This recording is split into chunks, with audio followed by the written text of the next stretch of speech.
அனைவருக்கும் மீட்சி வணக்கம். இந்திய வாசிப்பாரம் 1213 உங்களாக இந்திய வாசிப்பாரத்தில் எங்கள் நாட்டு அரசாங்கத்தை பற்றி வாசிக்க போகின்றேன்.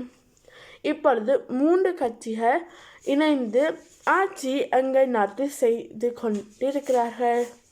அவை SPD, Grüne, FDP என்ற 3 கட்சிகள் ஆகும்.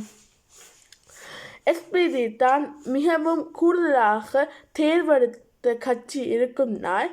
ஓலாஃப் ஷால்ட்ஸ் என்றவர் SPD கட்சியில் இருந்து தான் பிரதமராக எங்கள் நாட்டில் உள்ளார். இதிலும் எதிர்கட்சிகள் உள்ளன. அவை AfD, CDU, CSU இன்னும் பல கட்சிகள் உள்ளன. இப்பொழுது AfDயும் CDUவும்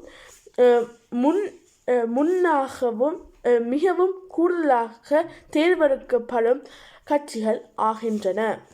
இதான் இன்றைய வாசிப்பாரம். நன்றி, வணக்கம்.